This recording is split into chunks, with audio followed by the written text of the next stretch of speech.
and can take you out with a click of a mouse. It's very frightening to people, but a lot of people, just goes right over their heads and says, well, oh, of course they spy on us. It's Big Brother. But the invasiveness that this WikiLeaks stuff coming out, I think the real interesting thing about this, and I was talking to Cliff High about it, is that it's not only the information about what companies were involved and how it works. It's the code. It's the actual computer code that they embedded, which gives anybody who wants to counter that the ability and tools to do that. So when I originally saw it, I'm like, oh, we are absolutely screwed. Every single thing from our television to our laptop to our phone to our car, to our coffee machine that's computer controlled is watching us and can be altered and changed. But because we all have the code now and it is public knowledge, countermeasures can be taken, and there are already people starting to counter what was already embedded in these devices. Now it's going to change humanity greatly, knowing that everything you do is no longer secret, and it'll take years to either get new devices or put patches on so that the government is blocked from their invasive taxes. But also, we've got different people in charge now. And will the people behind Trump stand up and take these people out within the CIA? That now it is obvious. The wiretapping announcement that Trump made couldn't have been timed better, right before the release of facts and documents and the code that we are all wiretapped. So Trump was absolutely 100% right when he said Obama was wiretapping him, because we are all wiretapped. And that is what has just come out, and the mainstream media is blocking it still, but the ramifications of this are huge. And you would think, we discussed this prior to the interview, that people should be very angry about this, that, in your house, in the privacy of your home, in the privacy of your car, they're watching you, they're listening to you. Wouldn't you think that you would see protests and people out in the streets marching, saying this is not allowed because it's a violation of the Fourth Amendment? It's actually a violation of the Fifth Amendment, where they're using your personal property without compensation. We didn't give them permission to use our devices. Wouldn't you think that people would be out there protesting? Well, if it was Trump that had initiated it and started it and was out there doing it, yeah, you'd see the left out there protesting. The problem is it looks like, I wouldn't say it's all Obama. Definitely Obama took it to a different level in the evasiveness and going around. They're talking about, did Obama go in and get a FISA court order to do a tap on Trump? This is completely outside of FISA. This is not even going through the legal channels. This is completely criminal behavior. But the distraction is there of, Trump is a bad guy for the left, and they're running it on the news every day. So the battles continue. And it'll be difficult to take out the embedded bad guys, as I call them, the deep state, the part of the deep state that is not on board with changing the way the world works. That, those are the guys who won the battle, the people who want to change America back to something that we understand. So yeah, it is great that it's being released and it's out in the open now. Hopefully more and more people will open their eyes and stop listening to the mainstream media. It's difficult because the bad guys in the deep state is fighting the alt media, trying to basically silence them with computer algorithms written by Google and YouTube and Twitter to stop the message from spreading. And it's a battle. It's a real battle going on, and we're living through it. When you talk about the wiretapping with Trump, I saw two things happen. Yes, he's showing that they were wiretapping, but the entire corporate media had Trump and Sessions, colluding with Russia. As soon as he came out with the wiretapping, like, that news was like knocked off. And the whole wiretapping news was on there because they were defending Obama, saying, no, he didn't do this. So he had really actually two agendas with this. One, kind of like wag the dog distraction, but actually showing that, yes, they are spying on me. Do you think he actually has proof of this? Well, we have proof in the WikiLeaks documents. There's proof right there that, yes, He's spying on Obama. Trump. When I say proof, I mean it sounds like they're asking for documentation, like the FISA documentation that Obama ordered it. Well, that would be legal spying. And whether or not, supposedly there is the first, we do know that the interesting thing is we know that Obama tried to get a FISA request done in June and they wouldn't let him have it. It's very rare that a FISA request is shut down, but this one was shut down. And then apparently he went for another one in October. Yes, I do believe there is one. I believe that that was they were going to say, well, these other people within the Trump campaign are talking to the Russians about, basically, I believe they were talking to the Russians because the Russia was knee deep in taking down these bad guys as well. This has been a group effort. It's just not a small part of the United States, Secret Service or anything like that. This is a group global effort to take down the criminality within the U.S. government, within the European government. This is a global thing.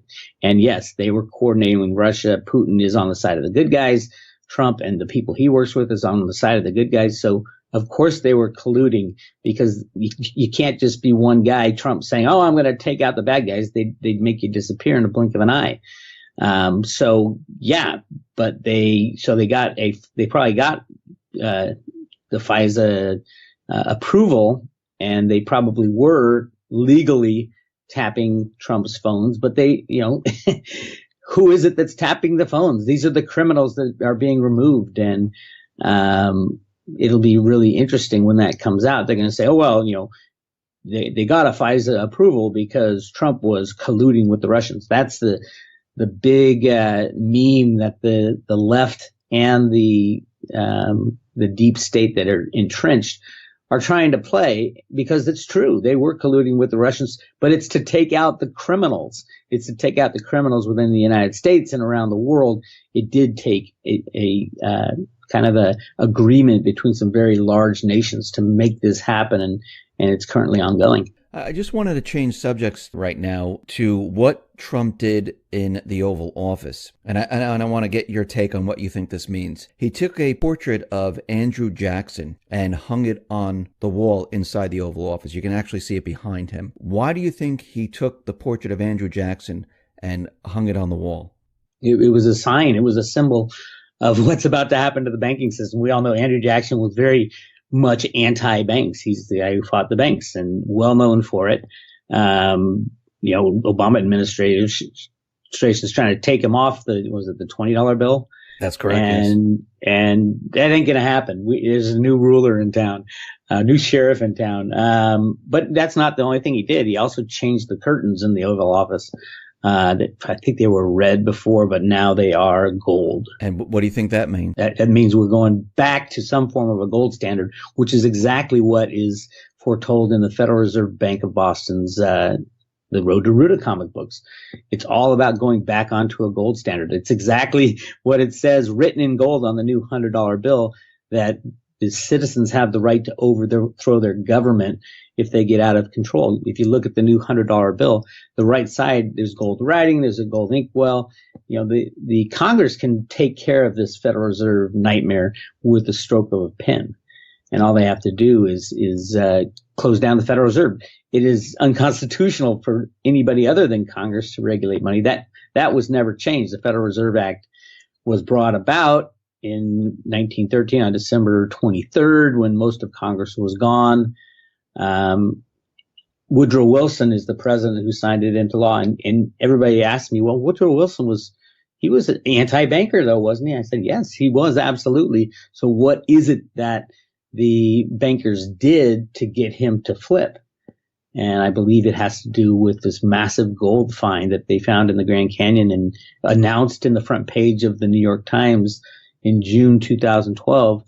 Billions of ounces of gold were found in the Grand Canyon, and it would have destroyed the monetary system. There was only about 100 million ounces at the time floating around as money, and we were on a gold standard back then. It was extremely frightening for Woodrow Wilson to think that the monetary system would be literally destroyed and chaos would have hit all around the world, had this huge gold mine been opened and mined for the gold. And it is still an area of the Grand Canyon that is off limits. There's a military base in there. The U.S. Marines are guarding it, and nobody is allowed to go in there. And it's one of those big secrets. It's why on the back of the $1 bill, you see the pyramid and the all-seeing eye and all that. There are pyramids within the Grand Canyon, very ancient pyramids that have been kind of destroyed and torn down over the years.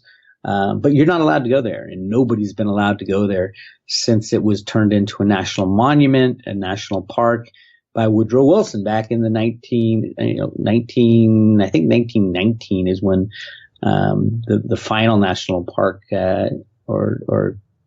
it's a national park it's got turned into, which gives federal government complete control of it, and you're not allowed to go there.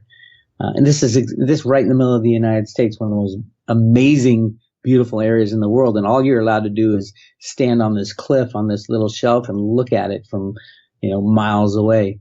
And that's what happened in the early days. And that's why the Federal Reserve was given the power to control our money. And they have taken that power and control and abused it beyond recognition. And, but that was also the plan, is to run the system, unback fiat system as long and hard as possible, soaking up all the benefits along the way, and then finally crash the system. And I think you're going to see March 15th is the debt ceiling deadline. That's kind of the gun goes off as far as destroy the currency, because they're not going to increase the debt ceiling this time. And there's going to be quite a brouhaha about that over the next 4 or 5 months. So you don't think that Trump and Congress, you don't think they're going to make a move on the debt ceiling? Because Trump wants to borrow $1 trillion for infrastructure spending. So he wants to spend. He's living up to the road to rooted theory 100%. Spend as much as you can to destroy the dollar.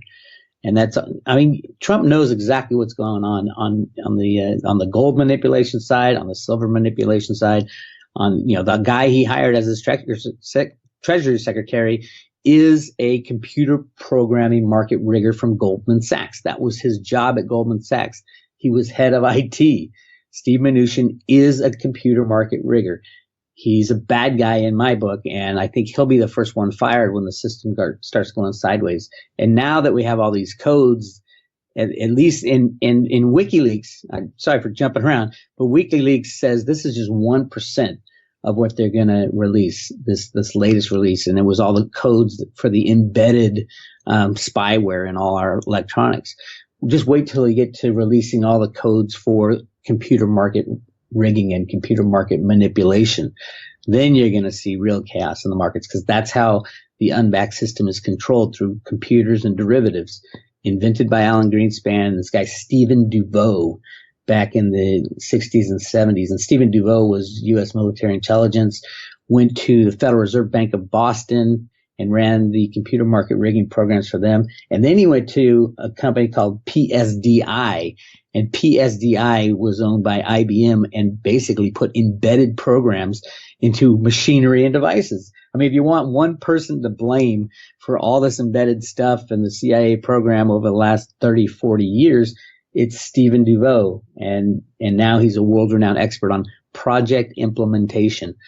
What's a bigger project to implement than the total control of the monetary system, the electronics of the world, the machines of the world? It's crazy when you go down this rabbit hole. So you're saying that, I just want to get this straight here, that Trump, his whole mission is to bring down the economy. No.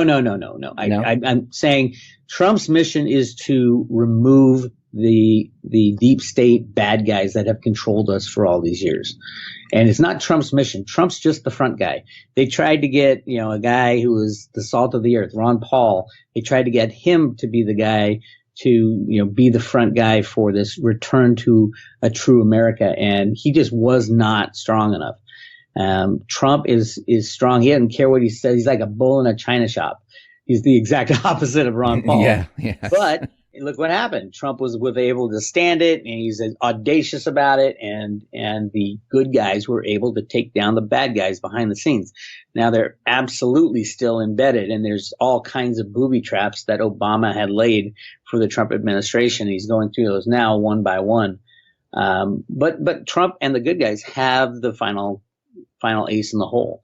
And that is to reveal the truth about what goes on and what went on in the past, going down the pedophile issues and Pizzagate and like really, really intense things that, would shatter the mind frame of the liberal left. And Trump can show the world how this is all a game. It was all a setup to destroy our country, like they're destroying Germany right now by opening the borders.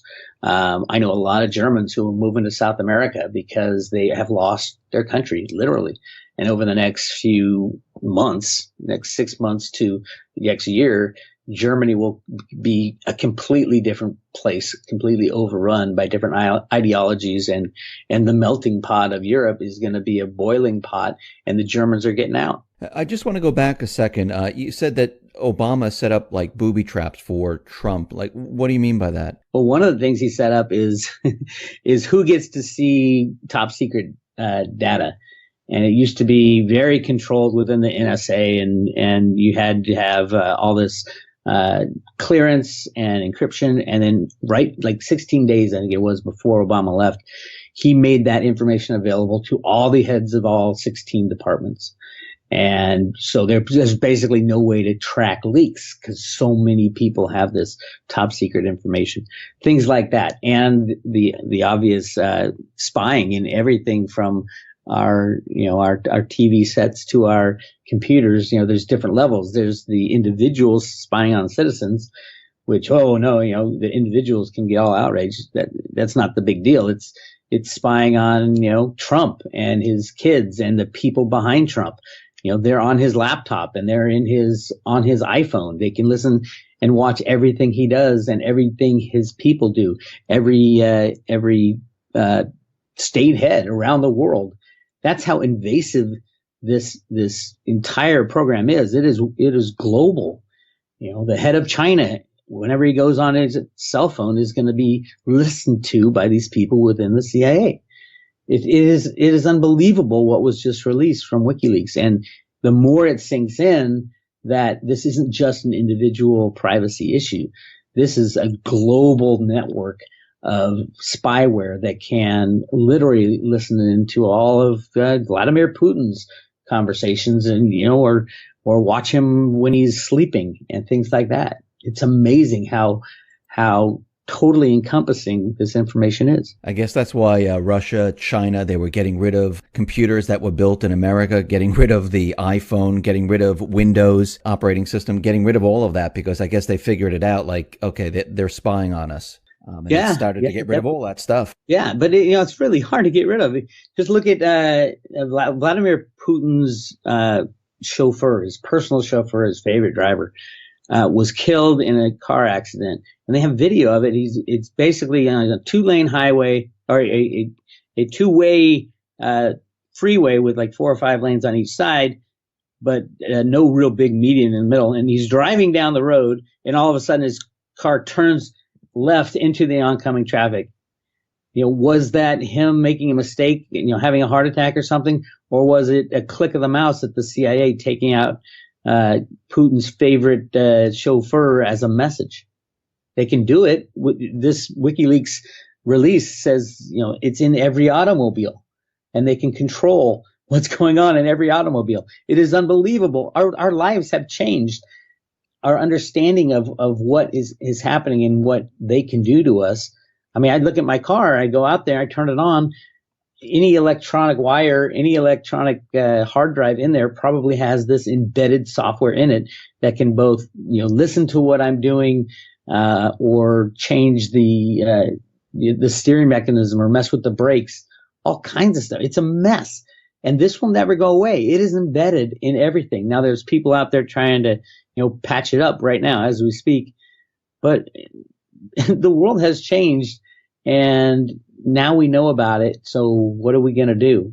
We're stuck in this odd, strange reality that we're going to have to live in with forever until everything is destroyed and started back up again. Kind of like the financial system, until it is completely destroyed and everybody loses everything in the unbacked electronic system. After that, we can move forward. But until that, it's always going to be messed up, always going to be concentrated into these black pools is where all the cash and money is now, hoarded away by the likes of JP Morgan and the banksters and things like that, and in offshore entities. So yeah, this is the transition. Everything needs to fall apart before we can kind of get back on our feet into something that's livable, at least, and sane. But how long will it take to get rid of all these electronics? So you said bringing down the economy. Is the Fed then trying to bring it down and to blame it on Trump? Because it looks like they're going to be raising rates into this really weak economy. And they did this back in 1937 when inflation was rising, the economy was very weak, and then it brought the economy back down. I mean, are they trying to bring it down? Well, there's you gotta take the Fed and kind of parse it out and say, okay, there's embedded bad guys within the Fed. Not a lot, truthfully. It's probably 5 or 6 within the Fed who are in charge of like the dark side, and they're not even allowed to talk to other people within the Fed. But there's thousands and thousands of people within the Fed. The question of who controls the Fed, ultimately, it is President Trump. He can go to the Fed and fire Yellen, or more importantly, fire Stanley Fischer, who actually runs the Fed. Stanley Fischer is the ex-Israeli central banker. Why he is our central banker, just because he has dual citizenship is beyond me. But no, everything's done out of the Treasury and out of the head of the Fed. But yes, they are trying to destroy the system, one way or another. Either crash the system like they tried to do in 2008. And we were like 30 minutes away from destroying every electronic asset in the world. Hank Paulson went to Congress and they worked out a bailout to give him a little time. But since then, the problems have increased in huge multiples of what was before.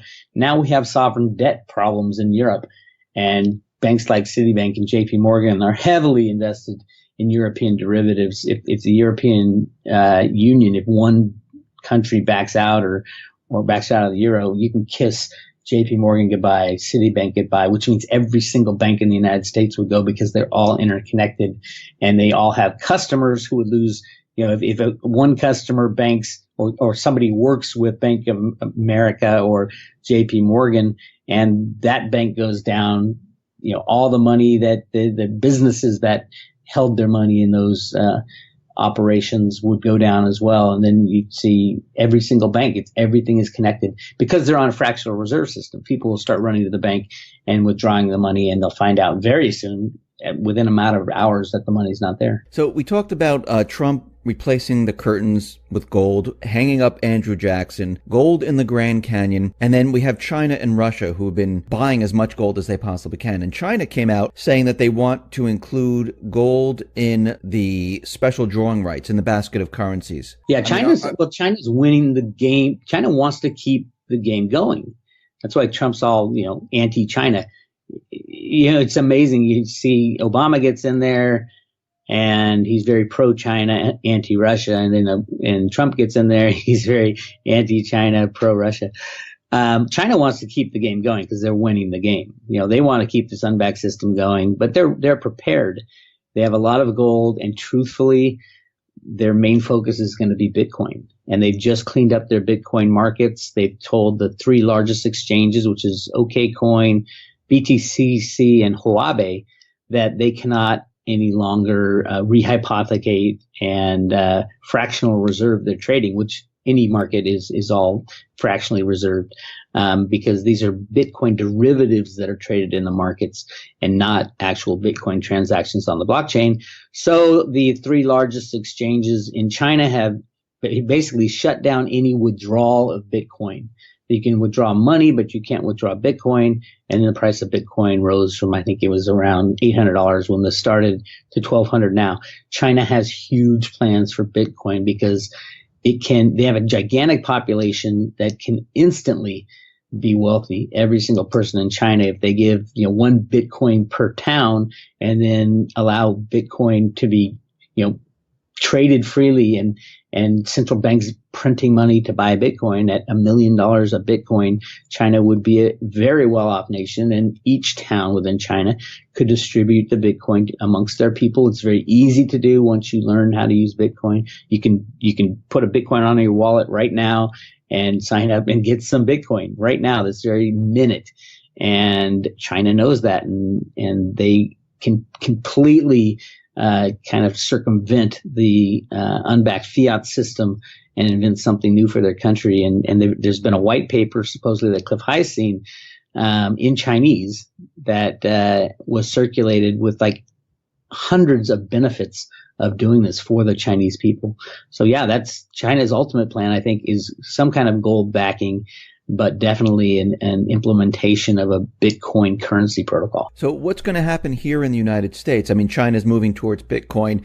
We do have Bitcoin here in the United States, but what happens to the dollar? What happens to the reserve status of the dollar? Is that going to go away? Yeah, with the crashing of the banks, the dollar's gone. Well, not the dollar. Remember, the Federal Reserve note is gone. The Federal Reserve note is not a dollar. The dollar is still defined as, so many grains of silver. From the Federal Reserve Bank of Boston information that I have uncovered, it is clear that they want to go back onto a gold standard and use a lot of this hidden gold within the United States to do that. Everybody, from my friends from GATA, keep saying that there is not all that much gold, and gold is, it's so rare and it's just 2 Olympic-sized swimming pools. That amount of gold was invented in the 1960s by a guy named Harry Oppenheimer, who owned GMFS, and they did the seminal report, according to Jeffrey Christian, on the gold reserves, and it's a complete lie. And, Harry Oppenheimer was the owner of De Beers Diamonds, the cartel of diamonds, that they do the same thing with De Beers Diamonds. But yeah, there's millions of tons of gold available above ground and below ground. And that amount will, everybody says, well, oh my God, the price of gold will crash. No, it won't. There's trillions and trillions and quadrillions of electronic fiat Federal Reserve notes out there. So gold will be fine. It won't go up as much in purchasing value as silver will. But gold will be fine. It'll actually be great because it is so plentiful. I think it will be part of the monetary system going forward in the United States. And it's clearly what the Federal Reserve Bank documents are saying. So yeah, I think the United States will do all right because we have a constitution. We have kind of rules that we can go back to, especially having Congress regulate the value of money and what we use as money. I think silver will be too valuable to use as money.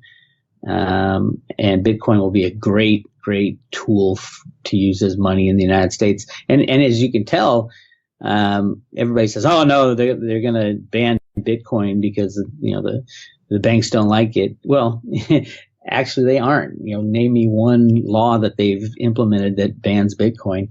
They're actually supposed to be approving or turning down a Bitcoin ETF. There's 3 on the table right now to be approved. And if even just one of them is approved, you can see the Bitcoin price rocket. I'm not a fan of the Bitcoin ETFs because it's just another Bitcoin. It's another derivative into their system because you don't actually trade Bitcoin. You can own a share. The way ETFs work, you own a share. It's like you don't own, silver in a silver ETF. You own a share. And then it's linked somehow, they like to say, to physical silver. Same thing with the Bitcoin ETF, but it will bring attention to Bitcoin around the world, especially in the United States. It will open up trillions of dollars of potential investment through the electronic system while the electronic system is still going. So yeah, very exciting time for Bitcoin and gold and silver. So when we move to this new gold-backed type of currency. Well, there won't be a gold-backed anything. Okay. That was a problem that was before. It has to be gold redeemable. Okay. So that there's no backing is necessary because no one's going to trust our monetary leaders after they lose everything in the collapse of the banks. So and the Fed documents show this very clearly, people walking into a bank exchanging physical gold coins for paper dollars so that dollars will be redeemable upon presentation at a bank. Okay. So once this, I mean, before this happens, before we get to that point, in between the transition, I mean, how are they going to? Which is where we are right now. Okay, we're in that I mean, but they haven't really done anything to the dollar yet. I mean, everyone's still living and everyone still has the dollar. Everyone's still using the Federal Reserve note, I should say. But I think I would disagree with that. I would say they have done something. The dollar has lost 98, 99% of its purchasing value since its introduction. That's all part of the plan. Destroy the dollar, use the dollar as much as possible until it implodes. And we're at that point now. No, I understand that. Like it lost its value. But if I go to my neighbor right now and say, oh, let me see your Federal Reserve notes, I mean, he'll probably say, what are you talking about? But they're still using it. They're still taking their Federal Reserve notes. They're still, buying groceries with it. They're still doing stuff with it. When I say the transition, I mean completely moving away from that Federal Reserve note. Right. So the failure of that note. The failure of that note. I mean, that's the transition I'm talking about. Like when that process is happening, what happens during that period of time? Well, obviously chaos. Obviously, the banks will try to invent something new. They're talking about special drawing rights, having a global world reserve currency through the IMF. That won't go. That won't fly. They will try. And the moment it happens, it almost happened. We were 30 minutes away from it in 2008. Had Congress done what it should have done and not bailed out the banks, then that would be that moment. There would be no more electronic, or there would be paper bills out there. There's not many paper bills. Most people pay for things with electronic IOUs of Federal Reserve notes now. But it will come to Congress. That's exactly like 2008, except on a larger scale. Steve Mnuchin, the U.S. Treasury Secretary, will go to Congress and say, unless you give us $20 trillion to bail out the banks again, the system will implode and everybody will lose everything. Congress now has the people behind it. So angry at these bankers on both sides of the aisle, there will be no bailout. So what are the ramifications of no bailout? There is no money. There's nothing to exchange anything with. And that's when we have to decide how the Fed and the U.S. Treasury have been planning on this for a long, long, long time. At least since the 1970s is when the information from the Fed Boston came out. And there will be a lot of ways to go forward. And what will the people choose? And Alan Greenspan talks about this a lot in his book on asset allocation. If you need to allocate assets to your population, what's the best way to do it?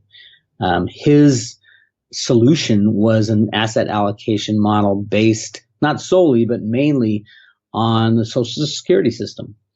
Give people, allocate the new gold gold money in proportion to what they have bought into Social Security. That way you reward those who have worked the most but everybody still gets something who's worked. And then you have a base level of giving out a certain amount to everybody so that society will function better, actually. Because remember, when the banks go down and you lose all these electronic assets, all the electronic debt goes away too. And the big problem with humanity now around the world is way too much debt. So it will be a debt jubilee, and we will start fresh. It'll be really exciting. I mean, when I'm just thinking to myself, when you're saying all this, I mean, all the programs that the government has, like food stamps, welfare, all the credit that, trucking companies use and corporations use, and all the pensions and everything. I mean, people are going to be completely shocked from this. I mean, you're telling me that, when he goes to Congress and asks for 20 trillion and they say no, we're going to have that, I guess, that aha moment, saying, whoa, and everything. I mean, you're saying everything's just going to come to a complete screeching halt. Yep. That's exactly it. And the people you mentioned, the people on welfare and all that, they'll be better off than the people who have been, mollycoddled their whole lives. And we've been in such a nanny state, and the rich people they'll be the worst off because they won't know how to survive off nothing. the people on welfare, it's not that big of a jump. But the people who are rich and wealthy and living the high life will have no more money. And it's down to, okay, what do we do going forward? They won't have the power and pull anymore either, because everybody will hate these rich people who screwed up our lives. So we'll get down to, we the people, what do we choose going forward? And most likely those in power now will not be the ones making the decision, because when this happens, it will also be exposed of their abuse of their power in the past. They're saying at least 1/3 of Congress will be taken out just for the pedophile stuff. And that's a big chunk of our nation's leadership. But that's what we need. We need a federal government that is not, 35 million people working directly or indirectly for the federal government. That was never the intention. It was supposed to be, state rule, and the federal government's powers are supposed to be limited. That will all go away. And yeah, it's not going to be fun. It's not going to be easy. But would you rather would you rather live in a nanny state that moves towards, socialism and then communism and then crashes and then goes back to capitalism? The cycle is running, and we're right at that point where they were trying to implement socialism, and we all know that doesn't work, and it turns into communism. And then when communism fails, it goes back to chaos. And I think that the Trump people and the people working behind the scenes to take out these bad guys don't want to go through that chaos, don't want to delay this situation any further. They've delayed it long enough. They've been delaying it since the introduction of computer market manipulation in the 1960s and 70s. So yeah, it's not going to be easy. It's not going to be fun, and millions of people will die. And that's the problem with the system and how we go from what we have had for the last 100 years to something new. Everybody's afraid to press that red button to make it happen. But everybody knows that things are getting worse, and worse. So who's going to press the red button? And I don't know. I don't know. It was pressed in 2008, and then we unpressed it with the bailout of the banks. Do you think that there is support for another bailout in Congress of the banks? And I would say 100% hands down, no matter what the consequences, people will not bail out the banks again. So, I mean, the debt ceiling, the whole thing comes up March 15th. And but that's not really a deadline. It's just yeah, I know it's that's when the Treasury Secretary has to shuffle things around. Right. But really importantly, the Treasury Secretary has to use money from the Exchange Stabilization Fund, which is like the kitty of where they rig the markets. So once they start using that money, and let's say they don't raise the debt ceiling. Now, many people think they're going to raise the debt ceiling and things are just going to go, as normal as they were before. Now, let's say they don't raise the debt ceiling and they start using the stabilization fund that they use to rig the markets. So the markets will no longer be rigged. So no.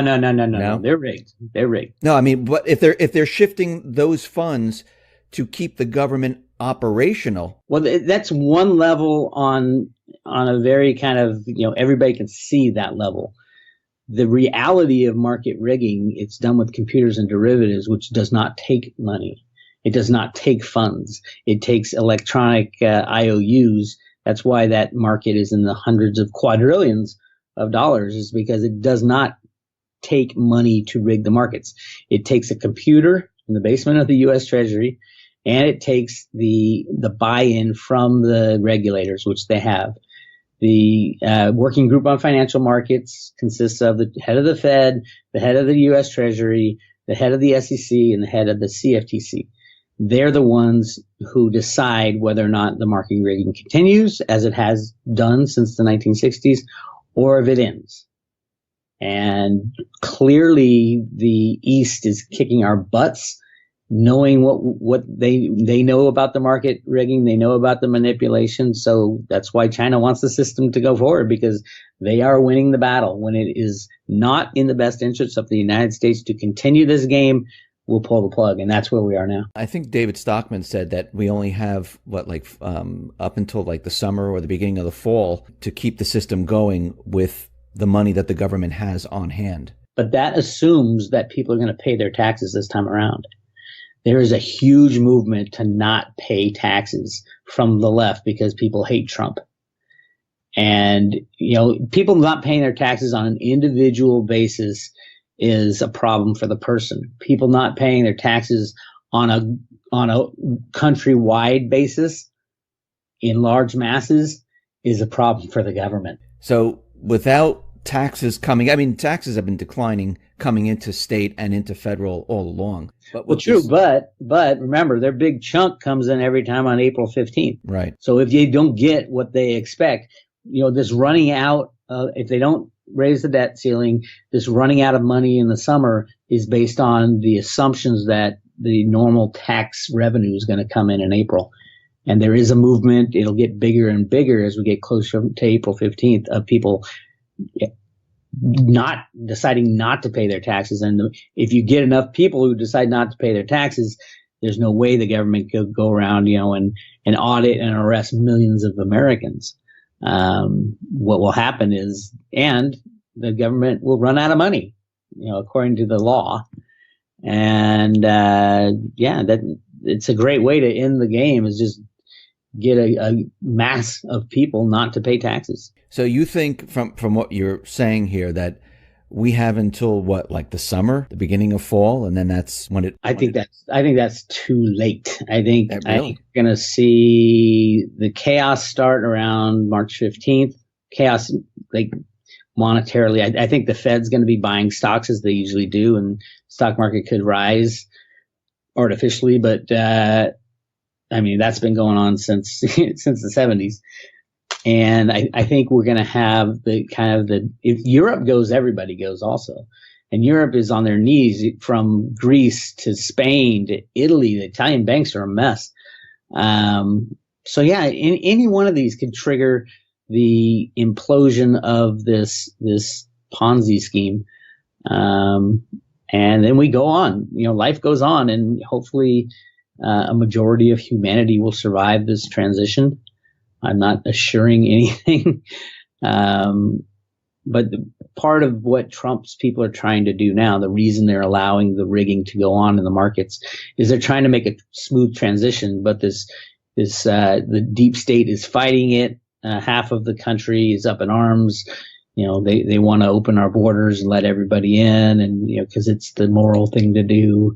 But they don't know the secret plan behind the scenes is that was all part of a plot to destroy American culture and America's ideals and religion. If you look at the amount of chaos that's going to cause, it's not good. It's not good going forward. And I think we're coming to very, very soon, within the next couple of months, a turning point where things start to break down and our federal government starts to break down, which I agree that it has to. It's just way too big and unconstitutional to have 35 million people working for the federal government. So we're at that point, and you can listen to the TV that says everything's wonderful, or you can listen to the alt media, which they're trying to silence, that says everything's not wonderful, and our lives are about to change drastically. With this WikiLeaks announcement, it really gets to the heart of the situation, that the computers have controlled our monetary system and spy on us all the time. And the more revelations, I think somewhere down the line, you're going to get revelations from WikiLeaks about the monetary computer programming. And it's clear to me that that's the kind of the final bullet in the holster that will take down everything. Bix, thank you very much for being on the X22 Report Spotlight. Once again, how can people see your work? Go to roadtoruta.com, put your email in. I also am doing a lot on YouTube now, almost daily YouTube reports on kind of what I see is interesting coming down the pike. Hey, thanks a lot. I'll put all the links at the bottom. I'll even put your YouTube channel link at the bottom of this interview so people can just click on it and find you very quickly. Great. Thanks a lot. Thanks a lot, man.